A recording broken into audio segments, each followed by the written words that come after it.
எல்லாருக்கும் வணக்கம். இன்னைக்கு பார்க்க போகிற டாபிக் வந்து பார்த்தீங்கன்னா FHSAன்னு சொல்லலாம். அதாவது ஃபஸ்ட்டு ஹோம் சேவிங்ஸ் அக்கௌண்ட். இதை யாரெல்லாம் கிரியேட் பண்ணலாம்? அதாவது ஒர்க் பெர்மிட்டில் இருக்கிறவங்க கிரியேட் பண்ண முடியுமா? பிஆரில் இருக்கிறவங்க கிரியேட் பண்ண முடியுமா? கெனடியன் சிட்டிசனாக இருந்தீங்கன்னா நீங்கள் கிரியேட் பண்ண முடியுமா அப்படிங்கிறதும் பார்க்கலாம். அது மட்டும் இல்லாமல் இதனோட ஏஜ் லிமிட் என்ன, FHSA வந்து நான் கிரியேட் பண்ணணும்னா என்னோட ஏஜ் லிமிட் என்னவா இருக்கணும் அப்படிங்கிறதும் பார்க்கலாம். வருஷத்துக்கு எவ்வளோ நம்ம அதில் இன்வெஸ்ட் பண்ண போகிறோம், எவ்வளோ இன்வெஸ்ட் பண்ணலாம் அப்படிங்கிறதும் maximum limit of contribution limit அதுவுமே நம்ம பார்க்கலாம். அதை தவிர நீங்கள் வந்து இந்த HFSA எடுக்கும்போது, அதாவது நீங்கள் வித்ட்ரா பண்ணும்போது நீங்கள் டேக்ஸ் அதுக்கு பே பண்ணணுமா வேண்டாமா அதுவுமே டீட்டெயிலாக பார்க்கலாம். அது மட்டும் இல்லாமல் நீங்கள் சப்போஸ் எனக்கு FHSA நான் ஓப்பன் பண்ணிட்டேன், என்னால் க்ளோஸ் பண்ண முடியுமா முடியாதா அப்படிங்கிறதும் இந்த வீடியோவில் ஃபுல்லாக பார்க்கலாம். வாங்க வீடியோவில் பார்க்கலாம். நீங்கள் இதுதான் முதல் டைம் நம்ம சேனலுக்கு வரதா இருந்ததுன்னா கண்டிப்பாக சப்ஸ்கிரைப் பண்ணுங்கள், லைக் பண்ணுங்கள், ஷேர் பண்ணுங்கள். ஸோ தட் இந்த இன்ஃபர்மேஷன் நிறைய பேருக்கு ரீச் ஆகும். அது மட்டும் இல்லாமல் நீங்களும் எந்த ஒரு இன்ஃபர்மேஷனையோ இல்லை இமிக்ரேஷன் நியூஸையும் மிஸ் பண்ண மாட்டீங்க. FHSA அதாவது ஃபஸ்ட்டு ஹோம் சேவிங்ஸ் அக்கௌண்ட். இந்த ஸ்கீமை வந்து கனடா வந்து பார்த்தீங்கன்னா ஏப்ரல் 2023 வந்து இந்த ஸ்கீமை ஆரம்பிச்சிருக்காங்க. இதனால என்ன யூஸ், இந்த ஸ்கீம்னால நமக்கு என்ன யூஸ் அப்படின்னு பார்த்தீங்கன்னா, நீங்கள் வந்து ஃபஸ்ட்டு டைம் வந்து வீடு வாங்குறதா இருந்ததுன்னா கனடாவில் இந்த இதில் டேக்ஸ் நிறைய நமக்கு டேக்ஸ் பெனிஃபிட்ஸ் நிறையா இருக்குது. இந்த அக்கௌண்ட்டை நம்ம க்ரியேட் பண்ணி வச்சுருந்தா, இதில் அமௌண்ட் நம்ம போட்டு வச்சுருந்தோம்னா இதுக்கு நமக்கு டேக்ஸ் வந்து நிறைய பெனிஃபிட்ஸ் இருக்குது. இந்த அக்கௌண்ட்டை நீங்கள் க்ரியேட் பண்ணுறதுனால இது என்னென்ன பெனிஃபிட்ஸ் இருக்குது, யாரெல்லாம் ஓப்பன் பண்ணலாம் அப்படிங்கிறத இந்த வீடியோவில் பார்க்கலாம். இப்போ பார்க்க போகிறது வந்து பார்த்தீங்கன்னா, இந்த FHSA அக்கௌண்ட்டை யாரெல்லாம் ஓப்பன் பண்ண முடியும் அப்படிங்கிறது பார்த்தீங்கன்னா, நீங்கள் கண்டிப்பாக 18 வயசுக்கு மேலே இருக்கணும். அதே மாதிரி நீங்கள் ஒன்டாரியோவில் இருந்தீங்கன்னா 18 வயசுக்கு மேலே இருக்கணும். சப்போஸ் நீங்கள் வந்து கியூபக்லேயோ இல்லை பிரிட்டிஷ் கொலம்பியாலேயோ இருந்தீங்கன்னா நீங்கள் 19 இயர்ஸ்க்கு மேலே இருக்கணும். அதாவது இது வந்து ப்ராவின்ஸுக்கு தகுந்த மாதிரி இந்த ஏஜ் லிமிட் வந்து மாறும். ஸோ அதுக்கு தகுந்த மாதிரி தான் நீங்கள் ஓப்பன் பண்ண முடியும். அது மட்டும் இல்லாமல் இந்த ஸ்கீமை நீங்கள் ஓப்பன் பண்ணணும்னா நீங்கள் வந்து கனடாவில் கண்டிப்பாக அதாவது வசிக்கிறவராக இருக்கணும். You must be a residence of கனடாவாக இருக்கணும். அப்படின்னா தான் இந்த ஸ்கீமை நீங்கள் ஓப்பன் பண்ண முடியும். அப்போ தான் நீங்கள் எலிஜிபிலிட்டியை வந்து மீட் பண்ண முடியும். நீங்கள் ஃபஸ்ட்டு வந்து நீங்கள் 18 இயர்ஸ்க்கு மேலே இருக்கணும். செகண்ட் வந்து நீங்கள் வந்து கண்டிப்பாக இங்கே கனடாவில் வசிப்பராக இருக்கணும். அப்போ தான் இந்த அக்கௌண்ட்டை உங்களால் ஓப்பன் பண்ண முடியும். அது மட்டும் இல்லாமல் நீங்கள் சப்போஸ் வந்து நீங்கள் ஒர்க் பெர்மிட்டில் இருக்கலாம், அதாவது ஓப்பன் ஒர்க் பெர்மிட்டில் இருக்கலாம், இல்லை க்ளோஸ் ஒர்க் பெர்மிட்டில் இருக்கலாம், இல்லை பிஆருக்கு அப்ளை பண்ணியிருக்கலாம், இல்லை பிஆராக இருக்கலாம், இல்லைனா கெனடியன் சிட்டிசனாக இருக்கலாம். எந்த ஸ்டேட்டஸில் இருந்தாலும் இந்த அக்கௌண்ட் உங்களால் ஓப்பன் பண்ண முடியும். இதில் ஒன்லி கண்டிஷன் வந்து நீங்கள் ரெசிடென்ஸ் ஆஃப் கனடாவாக இருந்தால் மட்டும் போதும். நீங்கள் eligible for open this account. நீங்கள் உங்களால் இந்த அக்கௌண்ட்டை ஓப்பன் பண்ண முடியும். இப்போ பார்க்க போகிறது வந்து கான்ட்ரிபியூஷன் லிமிட், அதாவது இயர்லி எவ்வளோ வந்து நம்ம மேக்ஸிமம் அமௌண்ட் வந்து இந்த FHSAல போடலாம் அப்படின்னு பார்த்தீங்கன்னா $8,000 முடியும் மேக்ஸிமமாக இந்த FHSA அக்கௌண்ட்டில் உங்களால் போட முடியும். அப்புறம் இன்னொன்று பார்த்தீங்கன்னா, சப்போஸ் உங்களால் இந்த வருஷம் நீங்கள் அக்கௌண்ட் ஓப்பன் பண்ணிட்டீங்க, உங்களால் ஒரு 6,000 தான் என்னால் போட முடிஞ்சு, பேலன்ஸ் வந்து 2,000 இருக்குது. அந்த பேலன்ஸ் 2,000 அதாவது நெக்ஸ்ட் இயர் கேரி ஃபார்வர்ட் ஆகுமா அப்படின்னா கண்டிப்பாக கேரி ஃபார்வர்ட் ஆகும். நீங்கள் நெக்ஸ்ட் இயர் வந்தீங்கன்னா 8,000 + 2,000 10,000 நீங்கள் நெக்ஸ்ட் இயர் போட முடியும். இந்த என்ன பேலன்ஸ் இருக்கோ, அதாவது 8,000 உங்களால் போட முடியாட்டியும் ஃபஸ்ட் இயரில், செகண்ட் இயரில் அந்த பேலன்ஸ் அமௌண்ட்டையும் சேர்த்து மேக்ஸிமம் ஆஃப் 8,000 + 2,000 10,000 போட முடியும். சப்போஸ் இன்னொரு எக்ஸாம்பிள் பார்த்தீங்கன்னா, நீங்கள் இந்த இயர் ஓப்பன் பண்ணிட்டீங்க, இந்த இயர் ஓப்பன் பண்ணிட்டு எதுவுமே நீங்கள் போடலை, நெக்ஸ்ட் இயர் வரீங்க, நெக்ஸ்ட் இயரில் டேரெக்டாக 16,000 போட முடியுமானா அதுவும் போட முடியும். இந்த வருஷம் என்னெல்லாம் பேலன்ஸ், சப்போஸ் 8,000 நீங்கள் போட முடியலன்னா நெக்ஸ்ட் இயர் வரும்போது அந்த இந்த இயர் 8,000ஐயும் நெக்ஸ்ட் இயர் 8,000ஐயும் சேர்த்து 16,000 உங்களால் டெபாசிட் பண்ண முடியும் இந்த அக்கௌண்ட்டில். இன்னொரு எக்ஸாம்பிள் பார்த்தீங்கன்னா, சப்போஸ் இந்த இயர் நீங்கள் ஓப்பன் பண்ணிட்டீங்க, நெக்ஸ்ட் இயரும் உங்களால் எதுவும் பண்ண முடியல, அதாவது எந்த அமௌண்ட்டும் போட முடியல FHSA, இந்த இயர்லையும் எந்த அமௌண்ட்டும் போட முடியல, அதுக்கு அடுத்த இயர் போகிறீங்க, டோட்டலாக வந்து பார்த்தீங்கன்னா 3 × 8 24,000 வந்து தேர்ட் இயரில் போட முடியுமா அப்படின்னா முடியாது.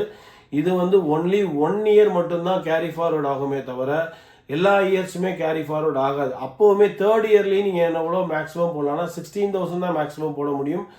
அதாவது செகண்ட் இயரில் நீங்கள் என்னெல்லாம் போடலையோ அதை மட்டும்தான் கான்ட்ரிபியூட் பண்ணி தேர்ட் இயரில் போட முடியுமே தவிர, நீங்கள் இந்த தேர்ட் இயருக்கும் சேர்த்து அதாவது 3 இயர்ஸ்க்கும் சேர்த்து அந்த இயரில் வந்து 24,000 போட முடியுமானா கண்டிப்பாக போட முடியாது. இது ஒன்லி 1 இயர் மட்டும்தான் இதை கேரி ஃபார்வர்ட் ஆகும். அது மட்டும் இல்லாமல் இதை மேக்ஸிமம் அமௌண்ட் எவ்வளோ இதில் போடலாம் அப்படின்னு பார்த்தீங்கன்னா $40,000 முடியும் இதில் நம்ம வச்சுக்க முடியும். FHSAல 40,000 தான் மேக்ஸிமம் லிமிட்டு, அவ்வளோதான் வச்சுக்க முடியும். இதை வந்து அவங்க என்ன சொல்கிறாங்கன்னா, 5 வருஷம் நீங்கள் ஸ்ப்ளிட் பண்ணி போட்டிங்கன்னா 8,000 தான், 40,000 வந்து சேரும். 5 வருஷத்துக்கு நீங்கள் 40,000 நீங்கள் அதில் வச்சுக்க முடியும். அதுதான் மேக்ஸிமம் லிமிட்டு. இதுக்கு மேலே உங்களால் போடவும் முடியாது. இது வந்து இந்த அக்கௌண்ட் வந்து எவ்வளோ வருஷம் அலைவாக இருக்கும் அப்படின்னு பார்த்தீங்கன்னா 15 இயர்ஸ் முடியும் இந்த அக்கௌண்ட் நம்ம வச்சுக்க முடியும்.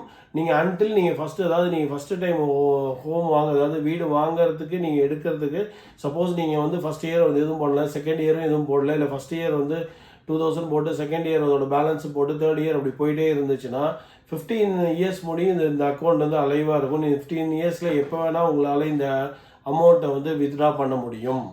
இப்போது இந்த எஃப்ஹெச்எஸ் அக்கௌண்ட்னால என்ன டேக்ஸ் பெனிஃபிட்ஸ் அப்படிங்கிறத பார்த்தீங்கன்னா, சப்போஸ் நீங்கள் வந்து பெர் ஆனம் வந்து ஒரு $80,000 நீங்கள் வாங்குறதா இருந்தீங்கன்னா அப்படின்னா உங்களுக்கு வந்து டாக்ஸபிள் இன்கம் வந்து $80,000. அதில் 25% வந்து அப்ராக்சிமேட்டாக போட்டிங்கன்னா $20,000 வந்து நீங்கள் டேக்ஸ் பே பண்ண வேண்டியதாக இருக்கும். சப்போஸ் நீங்கள் வந்து இந்த எஃப்ஹெச்எஸ்ஏ அக்கௌண்ட்டில் இந்த இயர் வந்து ஒரு 8,000 கான்ட்ரிபியூட் பண்ணிட்டீங்க அப்படின்னா இந்த 80,000 மைனஸ் 8,000 அப்படின்னு போட்டிங்கன்னா உங்களுக்கு 72,000 டாக்ஸபிள் இன்கம் வந்து எவ்வளோ வரும்னா 72,000 வரும். இந்த 72,000க்கு 25% டேக்ஸ் போட்டிங்கன்னா உங்களுக்கு $18,000 தான் உங்களுக்கு நீங்கள் டேக்ஸபிள் பேயபிளாக இருப்பீங்க. அப்போது உங்களால் $2,000 வந்து ஈஸியாக சேவ் பண்ண முடியும் நீங்கள் எஃப்ஹெச்எஸ்ஏல $8,000 போட்டிருந்தீங்கன்னா. அடுத்தது பார்த்தீங்கன்னா டேக்ஸ் ஃப்ரீ வித்ட்ரான்ஸ். அதாவது டேக்ஸ் ஃப்ரீ வித்ட்ரான்ஸ்னால் என்னென்னா, இப்போ நீங்கள் எஃப்ஹெச்எஸ்ஏல வந்து ஒரு அமௌண்ட்டு போட்டிருக்கீங்க, அதாவது 40,000 மேக்ஸ் லிமிட் நீங்கள் வச்சுருக்கீங்க. அந்த அமௌண்ட்டை நீங்கள் வந்து எடுக்க போகிறீங்க அப்படின்னா, அதாவது நீங்கள் ஃபஸ்ட்டு ஹோம் வாங்க போகிறீங்க, அதாவது ஃபஸ்ட்டு வீடு வாங்க போகிறீங்க, அதுக்காக அந்த அமௌண்ட்டை நீங்கள் எடுக்கிறதா இருந்ததுன்னா உங்களுக்கு டேக்ஸ் ஃப்ரீ.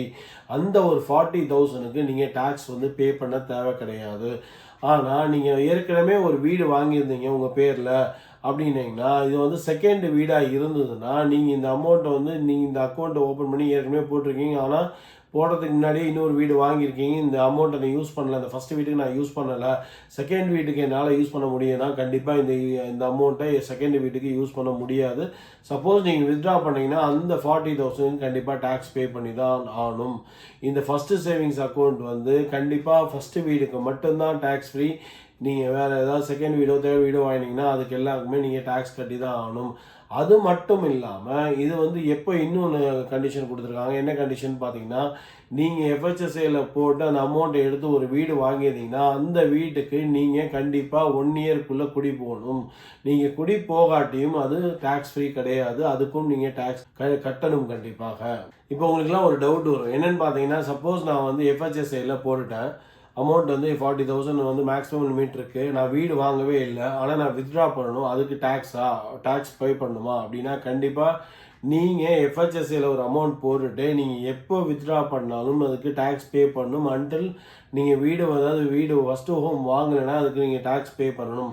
அப்படி இல்லை நான் டேக்ஸ் பே பண்ண வேண்டாம் அந்த அமௌண்ட்டுக்கு, ஆனால் எனக்கு அந்த அமௌண்ட் நான் வீடும் வாங்கலை, ஆனால் அதுக்கு டேக்ஸும் பே பண்ண வேணாம் அப்படின்னா என்ன ஆப்ஷன் இருக்குது அப்படின்னு பார்த்தீங்கன்னா, நீங்கள் டைரெக்டாக ஆர்எஸ்பிக்கு நீங்கள் ஒயர் ட்ரான்ஸ்ஃபர் பண்ணிக்கலாம். நீங்கள் டைரக்ட் ட்ரான்ஸ்ஃபர் டு எஃப்ஹெச்எஸ்ஏலேருந்து ஆர்எஸ்பிக்கு நீங்கள் டைரெக்டாக ட்ரான்ஸ்ஃபர் பண்ணிங்கன்னா அதுக்கு டேக்ஸ் ஃப்ரீ தான், அதுக்கு டேக்ஸபிள் கிடையாது. நீங்கள் அதே வந்து ஒயர் ட்ரான்ஸ்ஃபர் பண்ணாமல் நீங்கள் வித்ட்ரா பண்ணிவிட்டு அந்த கேஷாக வித்ட்ரா பண்ணிவிட்டு ஆர்எஸ்பியில் போட்டாலும் உங்களுக்கு டேக்ஸபிள் இன்கம் தான் அது. அன்டில் நீங்கள் ஒயர் ட்ரான்ஸ்ஃபர் பண்ணாத முடியும் நீங்கள் அந்த எஃப்ஹெச்எஸ்ஐ எடுத்து நீங்கள் யூஸ் பண்ணிங்கன்னா அதுக்கு டேக்ஸபிள் தான் இருக்கும் தவிர டேக்ஸ் இல்லாமல் பண்ண முடியாது. சப்போஸ் நீங்கள் வீடு வாங்கலைன்னா நல்ல ஆப்ஷன் என்னென்னு பார்த்தீங்கன்னா, உங்களுக்கு நீங்கள் அந்த அமௌண்ட்டை வந்து டைரெக்டாக ஆர்எஸ்பிக்கு ஒயர் ட்ரான்ஸ்ஃபர் பண்ணிடுங்க, அப்போ டேக்ஸ் ஃப்ரீயாக இருக்கும். இப்போ அடுத்தது பார்த்தீங்கன்னா, இந்த எஃப்ஹெச்எஸ்ஐயை எப்போ க்ளோஸ் பண்ணலாம், எவ்வளோ நாள் நம்ம வேலிடாக வச்சுக்க முடியும் அப்படிங்கிறத பார்த்தீங்கன்னா, அதாவது இந்த எஃப்ஹெச்எஸ்ஐ நீங்கள் எப்போ க்ளோஸ் பண்ணணும் அப்படின்னு பார்த்தீங்கன்னா 15 இயர் ஆனிவர்சரி, அதாவது நீங்கள் எஃப்ஹெச்எஸ்ஐ ஓப்பன் பண்ணி 15 இயர்ஸ் ஆகிடுச்சுன்னா அப்போ நீங்கள் க்ளோஸ் பண்ணணும். அப்படி இல்லாட்டி உங்களுக்கு 71 வயசு ஆகிடுச்சுன்னா அதுக்குள்ளே நம்ம இந்த எஃப்ஹெச்எஸ்ஐயை நம்ம க்ளோஸ் பண்ணணும். அதுக்குள்ளே நீங்கள் எஃப்ஹெச்எஸ்ஐ யூஸ் பண்ணணும், இல்லைனா ஹோம் வாங்கணும், இல்லைனா நீங்கள் க்ளோஸ் பண்ணியே ஆகணும். அதனால நீங்கள் கண்டிப்பாக இந்த எஃப்ஹெச்எஸ்ஐ வந்து ரொம்ப யூஸ்ஃபுல்லாக இருக்கும். நீங்கள் ஏன்னா வந்து ரொம்ப டேக்ஸ் ஃப்ரீ, இது வந்து நல்ல டேக்ஸ் ஃப்ரீ. 40,000 நீங்கள் டேக்ஸ் பே பண்ணிங்கன்னா நிறைய வரும். அந்த 40,000 நீங்கள் டேக்ஸ் இல்லாமல் வீடு வாங்கும்போது நம்ம யூஸ் பண்ணிக்கலாம். அதனால் அதுவும் இல்லாமல் இப்போ டிசம்பர் மாதம் போயிட்டுருக்கு, அதனால் இந்த வருஷத்துக்கு நீங்கள் ஓப்பன் பண்ணிட்டீங்கனாலே போதும். சப்போஸ் நீங்கள் இந்த வருஷம் நீங்கள் ஓப்பன் பண்ணலைன்னா அடுத்த வருஷம் தான் நீங்கள் எஃப்ஹெச்எஸ்ஐ ஓப்பன் பண்ணிங்கன்னா உங்களோட அடுத்த வருஷம் உங்களோட லிமிட்டை தான் நீங்கள் போட முடியும். அதான் $8,000 தான். இப்போ நீங்கள் சப்போஸ் இந்த வருஷம் வந்து எனக்கு பிளான் இல்லை, நான் வீடு வாங்கினா இல்லையா எனக்கு தெரியல அப்படின்னா சும்மாவாவது ஓப்பன் பண்ணி நீங்கள் அதில் 0 அமௌண்ட் வச்சுக்கலாம். அடுத்த வருஷம் உங்களுக்கு நீங்கள் வீடு வாங்குவேன்னு கன்ஃபார்ம் பண்ணிக்கிட்டீங்கன்னா அதில் 16,000 போட்டு அப்படியே நம்ம வித்ட்ரா பண்ணலாம். இல்லை அதுக்கு அடுத்த வருஷம் தான் நான் வீடு வாங்க போகிறேன்னாலும் நீங்கள் எவ்வளோ நீங்கள் போட்டிருக்கீங்களோ அதை வித்ட்ரா பண்ணும்போது டேக்ஸ் ஃப்ரீயாக இருக்கும். சப்போஸ் நீங்கள் இந்த வருஷம் நீங்கள் ஓப்பன் பண்ணாட்டி நீங்கள் அடுத்த வருஷம் தான் ஓப்பன் பண்ணுறீங்கன்னா உங்களால் 8,000 தான் போட முடியுமே தவிர நீங்கள் ஓப்பன் பண்ண ஏதாவது இந்த வருஷம் நீங்கள் ஓப்பன் பண்ணாதனால இந்த வருஷம் கான்ட்ரிபியூட் அடுத்த வருஷம் வந்து கேரி ஃபார்வர்ட் ஆகாது. ஏன்னா நீங்கள் ஓப்பன் பண்ண இயர் வந்து ரொம்ப ரொம்ப முக்கியம். அதனால் நீங்கள் இந்த வருஷம் நீங்கள் எந்த அமௌண்ட்டும் போடவே இல்லைனாலும் பரவாயில்ல, முடிஞ்சால் December 31 நீங்கள் ஓப்பன் பண்ணிடுங்க. ஸோ தட் நீங்கள் அடுத்த வருஷம் இதே டேக்ஸ் அதாவது இந்த அமௌண்ட் 8K சேர்த்து அடுத்த வருஷம் 16K போட்டிங்கன்னா அதுக்கு டேக்ஸ் ஃப்ரீயாக இருக்கும். இந்த இன்ஃபர்மேஷன்லாம் கண்டிப்பாக உங்களுக்கு யூஸ்ஃபுல்லாக இருக்கும்னு நம்புகிறேன். யூஸ்ஃபுல்லாக இருந்தால் கண்டிப்பாக லைக் பண்ணுங்கள், சப்ஸ்கிரைப் பண்ணுங்கள், ஷேர் பண்ணுங்கள். ஸோ தட் நிறைய பேருக்கு இந்த இன்ஃபர்மேஷன் தெரிய வரும். அது மட்டும் இல்லாமல் நீங்களும் எந்த ஒரு ஃபியூச்சர் இமிகிரேஷன் அப்டேட்டையோ இல்லை கனடாவோட நியூஸையோ எதையுமே மிஸ் பண்ண மாட்டீங்க. தேங்க்யூ ஃபார் வாட்சிங்.